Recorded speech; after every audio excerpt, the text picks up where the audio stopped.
what's going to get someone to a goal is being able to manage food and make it interesting, make it desirable, make it fun, make it tasty.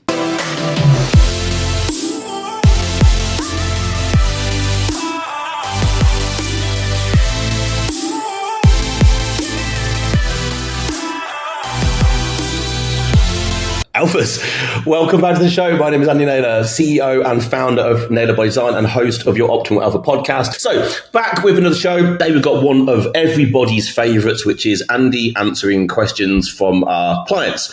So I've got, let's have a look. How many questions do I have? 10. Awesome. So that's pretty cool. So I've got 10 questions here that are real questions that clients inside the program have asked our coaches. And so these questions have all probably been answered by this point because I'll be over the last couple of weeks. And really all I'm doing is coming sort of not to try and answer them in terms of actually sort of solve the problem, but I guess give maybe some perspective from how I view these things. I don't know who has asked the questions. I always want to point that out. So I'm giving these questions with not a lot of context on purpose, because then that means I have to sit here and try and work out and try and maybe verbalize where my mind goes. And really that's the point of me doing these, to try and help you maybe start to logically solve similar problems in your own scenarios. And if you start to try and solve things logically, which in the fitness world isn't probably something that we get a lot of, but if you start to try and solve things logically, the answers are really pretty straightforward, which the interweb would probably have you believe otherwise. Getting in shape, performing at the highest level isn't complex. It really isn't. I'm not saying it's easy, but it's certainly not complex. So, like I say, I don't know who asked these questions. I also don't know the answers that were given. All I'm doing is giving perspective from my point of view. Let's dive in. Question number 1, are meal prepping companies worth it? So meal prepping companies. So this will be a company who is basically prepping, exactly what it says, basically prepping meals for somebody to just to buy. So this is somebody who's maybe time poor, doesn't want to cook, doesn't have the ability to cook, he's maybe traveling around. So is a meal prepping company worth it? Depends on the situation and the scenario. So if someone, generally we would say to someone, prep your own food. Prep your own food. That way you know exactly what is in it and you will probably appreciate it more if you've prepped your own food. I prep and cook all of my own food. I live in Dubai. I really don't have to do that. I could easily get my food sent to me and just eat it. I prefer to cook it. I prefer knowing exactly what the ingredients were in it. And also I know that when I'm prepping food, I'm readying myself to want to eat it. Now that's useful for me because my kitchen is literally next door. So when I'm hungry, I go there, I cook, and then I eat, and then I come back out. Now, not everyone's life is like that. A lot of the people that we work with are very, very busy individuals, and potentially the idea of having a company just deliver food, it would be beneficial. So yeah, it certainly can be. I would not say it's a good first choice. I would say because it's sort of like a bit of a Band-Aid solution in my view. It could be good for a period of time, a period of travel, a chapter of high work, end of a quarter or end of a year when, a lot of work is involved and prepping food is getting difficult. So in certain chapters of time, I think it could be very worthwhile. Now, here's the big unknown. Well, there's so many companies that do it. So from company to company will be very, very different in terms of quality of the ingredients, in terms of how well they are actually managing macros and calories. It's all a massive unknown. You could have a company who are very diligent, and if they say it's got 30 grams of this and 20 grams of that and this many calories, then it has that. Another company could just say all that and it could be all over the shop. Now, if your physique and health outcome is of a high importance to you, then you need to have a handle on the calories you intake and the macro split of that. There's no way around that. What level of a handle you need to have on that will depend on how far you already are and how far you want to get your results. For most people, just getting calories in place will be a very good start, but then eventually calories, and then eventually, of course, protein, and then actually fats and carbohydrates, the level of those make a difference. To someone who's, say, 50 pounds overweight, not such a difference. Calories, protein first. But someone who is trying to maximize every area that they can, getting these macros in place. So putting those in the hands of a company could be a great thing to do, could be a real mistake. My first suggestion would always be prep your own food first. It's going to be a lot cheaper as well. So could be worth it. Depends on your circumstances. I would say most of the time, I remember someone coming to me actually at the beginning of their particular time with me. And one of the first things they said is they're very, very busy, and they were very, very busy, generally, very busy, traveling around the world a lot, and said, I want to use a meal prep company. Can you help? And I'm like, yeah, I can. I don't think it's a great choice, but I can. I think the person did 2 weeks of that and then said, okay, what would it look like if I made my own food? And I'm like, it would be this simple. This is how simple I can make it for you. And from that point on, they started prepping their own food and made, honestly, just the most insane progress, even when traveling, because the meal prep company aren't taking food around the world with this person as they were traveling. So for this person to have a good understanding of what to buy, how to prep, how many things you can prep and how many days in advance, like having all that knowledge is then what will allow this person to stay in insane shape for the rest of their life, because they are doing the thing, which is buying the food, prepping the food, cooking the food, eating it, tracking it. So there you go. That's my answer on that. Number 2, when is the right time to consider adding cardio into my fat loss phase? That's a good question. As far into the phase as possible is my straight answer. What do I mean by that? Normally, when I used to coach people a lot personally and they'd come in doing, awful lots of cardio and fat loss was their goal, I would generally stop them doing all cardio and they would freak out. And I would be like, you're doing all this cardio and you're not making any progress. Let's stop and let's make progress. If fat loss is the goal here, let's make progress with improving sleep, lowering stress, improving hydration, and becoming very conscious of caloric intake. And normally that's enough. So, like for most people, cardio needs to be added in very far down the road. Now, I would still have someone do a certain amount of movement a day, minimum of 10,000 steps, but we're humans. There are baselines of what we should be doing a day just because we're human. Like a baseline is, sleeping 6 to 8 hours a day. A baseline is getting a certain amount of liters of water in. A baseline, there are certain things that you just cannot maneuver around. They need to be done. A baseline for most humans is at least do 10,000 steps a day. It's not the steps that are important. It's just movement. Okay. So quite often I would have someone come in and they would be like, wow, I'm doing this cycling and I'm doing that and I'm doing this and I'm doing that. And I'm like, okay, you tracking your food? Nah, that's not worked for me. And I'm like, oh, okay. How about we just sack all this extra work off that you're doing because you're having to recover from that and it's taking a lot of time, and let's just get calories in check. The reason I say this is for you to say, increase your caloric deficit, which is what we do in fat loss, to increase your caloric deficit by 500 calories a day, that would either take you, 40 minutes of cardio, 40 minutes of quite hard cardio, or you just don't eat 500 calories. Which one's easier? Don't eat 500 calories. The net result is the same. You're 500 calories more into a deficit. You either didn't eat the calories or you had to go and do 30, 40 minutes of cardio. It's easier just not to eat the bloody food. It's easier to get a control on the caloric intake first. Now, let's say someone is, quite a way into a fat loss phase, calories are fairly low, and we need to increase the deficit. Then cardio is that's when we start to add it in. It's an ace in your back pocket. An actual cardio, so getting on a stair mill is really one of the best forms of cardio for fat loss. Stairmasters. Cardio can be a lot of different things. Like I play 40 minutes of basketball a day, which is just me shooting hoops. So is it cardio? I don't know. Like I move, it's an extra 40 minutes of movement I do a day. Now, to me, I count that in as movement. Movement, cardio, to me, very similar. I think to a lot of people, cardio is standing on a piece of machinery. But anyway, it would be as far into the phase as possible is when we'd want to consider it. Number 3, is wearing knee sleeves advisable if you have knee pain? Yeah.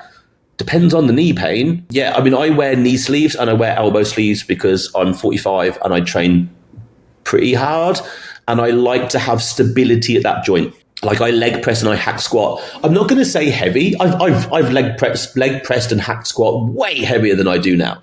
But I now do a lot more reps. So I could easily, get up to 15, 20 reps on a leg press. And I would far rather train at a slightly lesser weight and a higher rep range because it's just bloody safer. Because if something's going to go wrong and I'm going to hurt something, at 45, it could mean I can't train legs for 4-6 weeks or something. I don't want that. So I prefer to, train less weight, higher reps on some of those really big movements. Just feels safer. And I wear knee sleeves. I've also started to wear elbow sleeves, actually only because I was starting to get pain in my elbow, which was really overtraining, not taking enough rest days. But yeah, I think they can really be advisable. Depends what the pain is. I would want whoever this is to understand what the pain is and what's causing it, because knee sleeves aren't going to solve the pain. They just might get you through another session. I would want to understand what's causing the pain and what can you do to reduce the pain or stop doing the thing that's causing the pain. So I would consider that first. Number 4, every now and then when I train, I feel dizzy and I have headaches. Why is that? First things that come to mind is hydration status. Maybe you're not drinking enough water or enough water with electrolytes in. You could be holding your breath. Those are the 2 main things. That's more so, dizzy, or it could be, if it's dizzy, could be blood sugar levels. Probably not that. I've certainly had blood sugar levels drop and felt dizzy, so that can be a thing. Headaches, yeah. So when I used to train legs really, really hard, as in I'm in a caloric surplus and looking to build muscle, I used to train that hard that I would give myself a tension headache. So I started to go into a session taking 2 paracetamol before I even walked in the door, because I would get halfway through and I would just have a massive tension headache because I was just pushing so damn hard. Most people don't train like that, and I can completely understand that. Headaches could also be caused by tension in the neck. So that could be someone who's, say, working at a desk, hunched over a computer all day long, traps are getting a little bit tight, tension in the back of the neck, that could easily cause headaches. First thing though, water, hydration status, holding breath when training, they're the first things. And I would be looking at tension, posture, in the upper back and in the neck. They would be the main things that come to my mind there. Number 5, when I do horizontal row, I feel it more on my traps rather than my lats. What can I do to avoid that? Horizontal row. Okay, so I don't know what is exactly meant by horizontal row. I believe someone talking about pulling a weight in to their middle. So obviously we're not talking about a lat pull down, right? So we can get rid of that. Horizontal row to me means they've got their hands out in front of them and they're pulling something so that their upper arm, their humerus, is going down by their side. So it would still be a lat focused row. Well, if you're feeling it in your traps, it's a form based issue or a setup based issue. The piece of equipment is either set up so that you are shrugging. Okay, so as you're pulling, you're shrugging and you're allowing your shoulders to come up. If you're looking to hit your lats, you want to drive your shoulder down, as if you're trying to put your shoulder down in your pocket. Okay, and if it's a horizontal row, one of the first things I'll consider is doing it single arm, because the lat kind of wraps around your back. So to me, what I do is I think about driving my shoulder down, okay, and then driving my shoulder back down, while at the same time trying to sort of, as my elbow comes back to my side, I'm thinking about driving my elbow and everything down and kind of round my back ever so slightly. And technically, that's now a fully contracted lat. It's very difficult to do on both sides. Generally speaking, if I'm doing some sort of row with both arms and my elbows down by my sides, it will feel more mid-back to me, way more mid-back. mid traps. If I want to really hit lats from a rowing motion, I would do it single arm. I would think about driving my shoulder down to my hip, retracting my shoulder back, and sort of really keeping my elbow as close, tight to my side as possible, and just trying to sort of wrap my arm round my back just a little bit. That's going to get you a full lat contraction. What I would also always suggest to whoever this is, one of the best things you can do, which all of our clients can do, which is send a video of you doing this into your coach, and your coach will give you absolute specific form advice on what you're using and how you're using it to really help you get your lats working. Alphas. I interrupt this show with a simple message.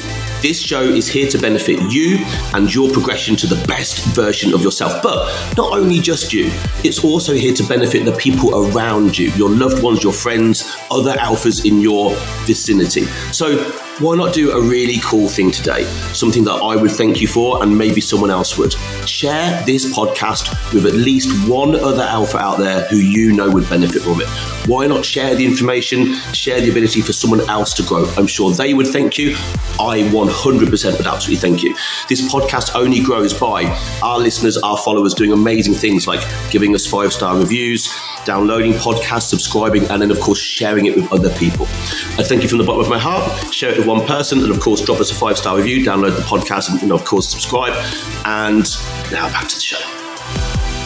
Number 6, any standing ab exercises that you recommend? So I do one, which is just a standing cable crunch, basically, which is probably like I really only do 3 ab exercises: a standing cable crunch, a Roman chair, and then a side bend.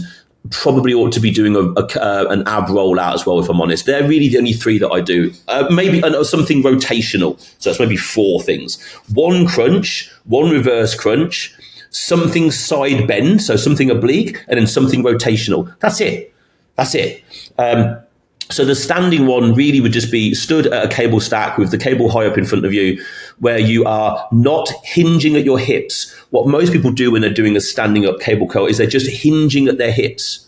So they're not actually extending and flexing in the spine. Why would this be important? Well, our abs, when we are thinking about from a crunch position, our abs have one goal, well, stability firstly, but when they're contracting, they are putting our sternum, like the bottom of your rib cage, down to your pelvis. Like if they contract, that's the movement, which if you contract your abs and allow your body to do that, you will arch your back.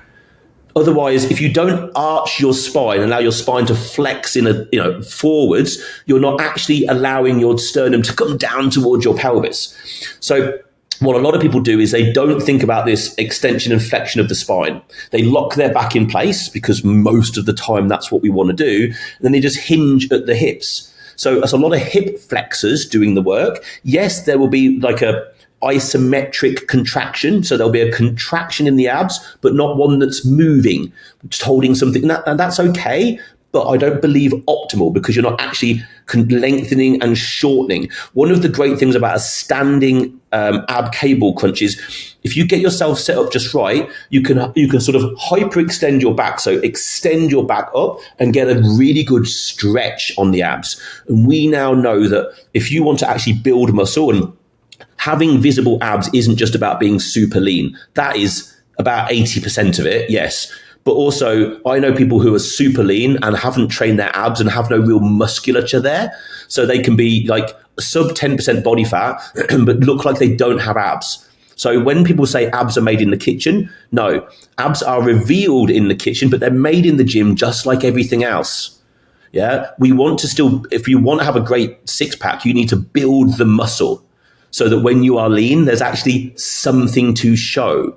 Okay, so standing cable curl will be my preference, but making sure not hinging at the hip, making sure flexing and extending in the spine to really get sternum down towards pelvis. Number 7, I can't eat plain chicken. First of all, no such statement as I can't eat plain chicken. That's a mindset issue, isn't it? You can, whoever this is, I don't know who this is, whoever you are, you can eat plain chicken, you just don't want to. Now, I get that, But to say I can't eat plain chicken, it's a mindset problem. I'm used to Indian recipes. In brackets, I've got a client has been informed they can use spices and herbs they want, because examples of Indian spices have been provided. Yeah, we would never tell anyone to eat plain chicken, because it's shit, isn't it, basically? Herbs, spices, use them as you like. Like, just go for it. Not marinades, but herbs and spices. So we could take a chicken breast. One, we can change how a chicken breast is by the way that we cook it. So there's loads of different ways. You can shred it up, you can roast it, you can stir fry it. So you can change the texture and the visual appeal of that chicken breast by the way that you cook it. And then you've got, how many rubs and spices can we possibly find? Barbecue, char-grilled barbecue, something like that. Like, I use spices on everything. Right now, I use a lot of garlic, I use a lot of pepper, I use a lot of sodium, salt, piri piri, paprika. I've got a chili and garlic. I cover stuff. So I eat a lot of white fish. Like, plain white fish is just a bit horrific. I could eat it if I had to, but I prefer to put a lot of spices on it. So when I eat it, I change the way it tastes each time I do it. So never think that having to eat bland and plain food is what's going to get someone to the goal. It isn't. What's going to get someone to a goal is being able to manage food and make it interesting, make it desirable, make it fun, make it tasty. And that's by using herbs and spices. So no need to eat plain chicken.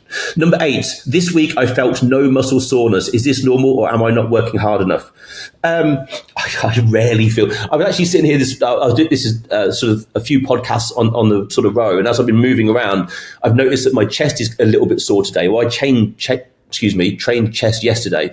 I don't feel a lot of muscle soreness anymore. Muscle soreness is kind of, when someone starts at the gym, it's like nearly too much soreness is nearly stopping someone from training.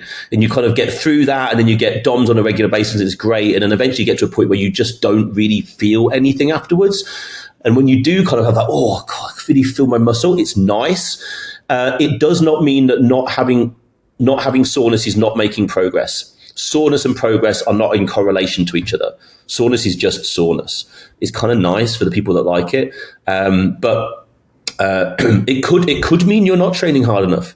It could mean that. It could mean you're also recovering very well. Yeah. So I don't see your training. I don't know who this is, and I don't know what your setup looks like. I don't know what the goal is. But it could mean that you're under training. You've taken a back step. But if you're logging your training like we advise here that you do, then you would know if you've been taking a back step or not. But it could be that you've got everything else absolutely pinned really well, nailed down: sleep, stress, hydration, food, and you're recovering very, very well. So it could be either of those. Number 9, I don't want to use protein powders or plant-based protein powders. What's the alternative post-training?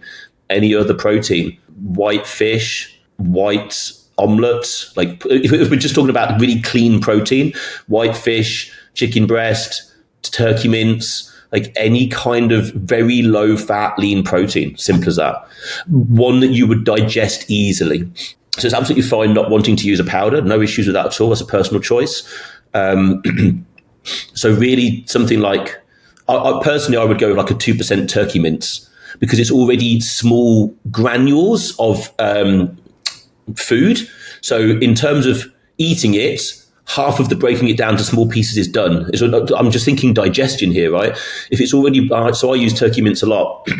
If you put a chicken breast in front of me, I will probably not break it down as much in my mouth as I would once I've finished eating a mince. So it's going to be quicker and easier to digest. That's one of the first things that come to my mind. But then also, like an egg white omelette would be a great choice. Number 10, how can I drink more water during the day? I always end up having to drink a lot in the evening to get to 3 litres. So obviously, I don't know who you are. 3 litres, I mean, if that's a male, 3 litres is not a lot. So if it's a female, could be about right. Depends on where you live and what you weigh. Start drinking earlier in the morning. Like, I get up and just start smashing water from the moment I wake up. Literally. So I drink 6 to 7 litres of water a day. 6 to 7 litres. That's easier for me because I live in Dubai, and right now it's summer. It is, hitting 50 degrees every day. It's so hot. If I don't hydrate, I'm going to, dehydrate. So, but start heavy in the morning. get up and just smash a litre, just get up and just drink a litre of water with sodium in it or electrolytes first thing in the morning before you do anything else. While I train, I drink 1.5 litres to 2 litres. I drink 2 litres while I train. Normally by the time it gets to now, which is 9:30 in the morning, I'm about 3 litres in. So my recommendation is just start heavier on the water earlier in the day. 3 litres is a completely doable amount, and break it down into like 3 1-litre amounts so you can see exactly where you are, so you can track through the day. Am I ahead? And I would suggest probably getting 2 of those litres in before 1 p.m. and then you've got 1 litre in to get through the rest of the day. That way you've well hydrated yourself through the day, and then you're not probably getting, needing to get up 2-3 times in the night to sort of pee because you've drunk a litre just before you've gone to bed. So start earlier in the day. There we go, everybody. They were easy. Well, I think they were easier questions today. I thank my team for giving me easier questions, or obviously clients for having easier questions. So hopefully there's been something in there that could have been of benefit. I thank clients putting those in, the team for putting them towards me. Always fun to see what we get. And of course, I'll do another one of these soon at some point. If you've enjoyed today, a review would be nice. 5-star review. Let me know what you think. Let me know what you want to hear, what topics you want us to cover, and I will go off and get those done. And of course, if you know someone out there who would benefit from the information contained in these episodes, be sure to share the podcast with them. Alphas for now, over now. I'll catch you next week.